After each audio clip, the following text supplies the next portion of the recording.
Oh gosh, okay. It's been a long time since I did a video just for myself. Today is it's MLK Day, so it's Monday, January 20th, and it is a holiday recognizing Martin Luther King and Day of Service. And I'm home and it's about 10:30 and I need to get up and start doing some things about the cabin.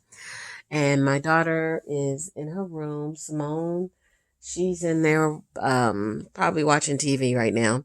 She slept with us last night, so she's not going to be sleeping with us anymore. But I let her on the weekends. So this video is just a very quick catch up on a lot of stuff because it's been a while since I've videotaped or anything to just document where I am. So forgive me if I'm saying some things that, oh, maybe I said before, or you're like, where did that come from? But, so where I am right now is January. Okay. So it's the beginning of 2020. And I have made some really serious commitments that I had said last year that I wanted to full time and half. And this year is, I'm down to, I consider this day year two because last year was when I said that I was going to full time and half. And now here it is. And then I bit the bullet and I signed up for this program workshop called Speak to Inspire by Lisa Nichols. And it's a 30-day program where she has you doing something every day in this Facebook group and in your own space. And she's got us doing Facebook live videos and writing and documenting and just taking us on a journey. And right now we're only at day 14. And this day 14 is the hardest day. I'll tell you more later, but about everything that she's had us doing. But I will say that everything has been more about self-discovery than it is about speaking per se. I think maybe one day she asked us about what type of speaker we wanted to be. But I realized she's doing a whole self-discovery thing. Like we can't possibly sit and have conversations with other people if we don't even know our own story and we can't even come to terms with our own mess. So she has us really going down that path. And one of the things that she had me do or had us do is she had us do a carefrontation. So I'll leave this video about the carefrontation and I'll tell you all the other stuff that's going on with me later because I don't want this to be too long. But the carefrontation is where she said to identify 2 or 3 people in your life that you have a strained relationship with and address them and try to, I guess, come to terms with it, right? And she gave us all the tools. She told exactly what to say, how to say it, and asked us to do it. I'm such a wuss because I did it. I used the words and everything, but I should have called the person. And instead I text them. And I know that I shouldn't have done that. I clearly know I shouldn't have done that. And now the relationship that was strained is now done to the point where, I've moved her from my Facebook page. I don't want to have anything to do with her. I'm not mad at her. I really am not. I think she's still mad at me, even though she says she's not mad. I think she is. But that's just, like they say, what other people think about you is none of your business. So I don't know. It doesn't matter what I think of where she is. But it's a relationship severed. So I'll just go on to say that. And I'm supposed to do 2. I have another one to do. So having learned from doing the first one, knowing that I know that I should have called her and I didn't. I was a coward but I'm not going back there. I'm not going back there. I'm not opening the wound again. Someone's telling me like, well, maybe I should go ahead and just try and call her now. But I'm like, no, now I'm just groveling, and I'm not. I feel like if the friendship was meant to be, then it would be. So I'm done with that. I'm going to take it and use it to move forward with the next carefrontation that I have. And this carefrontation is not really a carefrontation per se. What it is there's a friend of mine that's in a nursing home, and she really does not have any friends. She doesn't have anybody that surrounds her or gives her love. And so at one point I was the one that was doing it. But her reception of me was frustrating because she did not appear very grateful. Like for instance, she had me running out to Walmart to go. She was like, oh, I need some clothes, So I'd run out and I got her some clothes. And then she was kind of like, oh, well, I don't even know this is going to fit. It was kind of like an ungrateful kind of thing that was going on. And everything she was doing was kind of guilting me into things. And I felt like I was being guilted into doing things for her. And even one of her brother had the nerve to reach out to me to make me feel guilty. I felt very offended by that because her brothers don't even keep in touch with her. So her brother I guess he was trying to use guilt to say, oh, it's Robin's birthday. You should go see her. Now, I wished Robin a happy birthday, but I did not go see her. I did go for one of her birthdays when she was there, but I hadn't gone for her last one. And so time got away from us, and I have not called her or addressed her. And she's called me a couple times, and every time she calls me, though, unfortunately, it's added, and I'm at work, and so I couldn't answer if I wanted to. So that's the unfortunate thing. But and then to that point, a couple of times I did try to call her back, but it's like a common phone. So like, you call this number and sometimes they answer, sometimes they don't. So I haven't been able to reach her because she doesn't have a cell phone.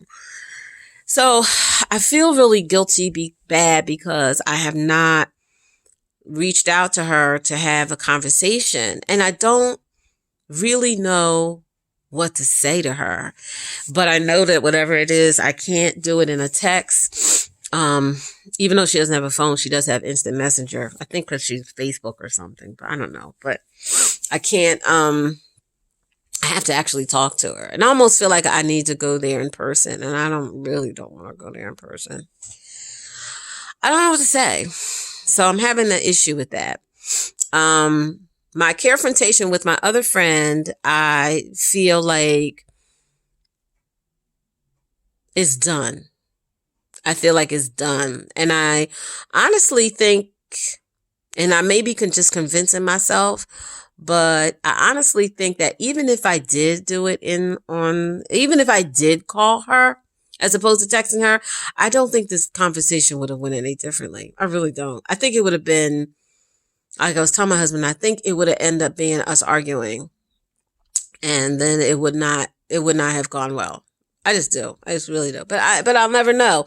I'll never know because I'm just closing that chapter. I'm closing that chapter of my life. So, now I'm on this commitment to change my life in threefold, as I said.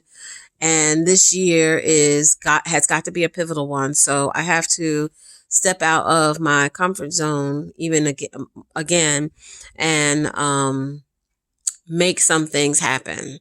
And I'm nervous about it, but I need to do it. And there's a lot of, and I've come away already. There's things that I've done last year to bring me out of my comfort zone. So I've already gotten halfway there. So Leslie, just keep going. Just keep going. So,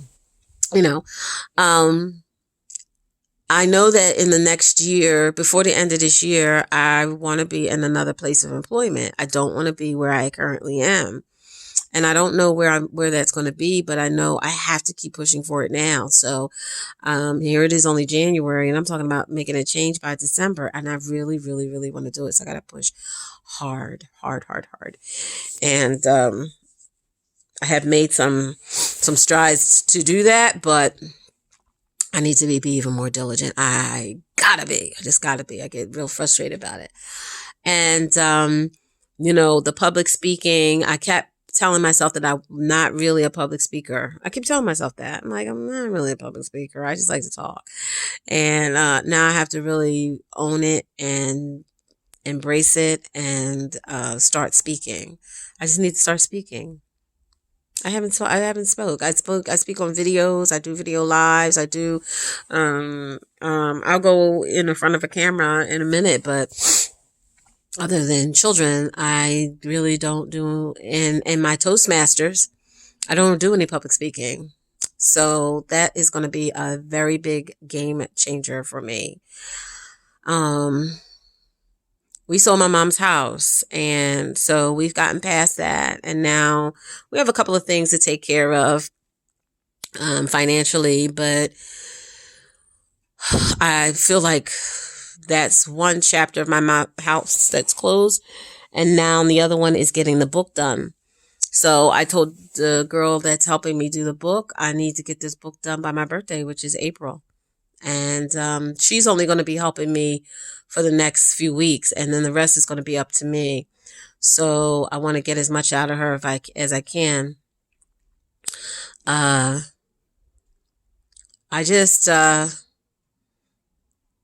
have so much that I have to do. It's just so many oars in the water, and I just feel like there's just so much stuff that's just like balls in the air. And but I'm trying to come to terms with realizing that I can't do everything, and learning to say no and to things that people ask me to do or whatever, just realizing no, I can't do it, and just don't. And I want to pick a different path. I can put this out there. I don't want to be walking through a whole bunch of women empowerment sessions talking. I don't want to do that. I never did. I always enjoy going and listen to someone tell their story, and that's great, but that's not my story. This is not my story. I don't want to do that. I want to be transformational in front of children, not a bunch of women. I think women are doing okay. I think we're doing all right. I think we empower each other very much. I think there's, we're all embracing each other and moving forward and everything. But I think it's our children that need us more, and that's where I want to be. So I gotta, that's my reminder to pick up my prescription. I have to be diligent about doing that. So I got to figure that out, and figure it out quickly, how to get in front of children. And I'll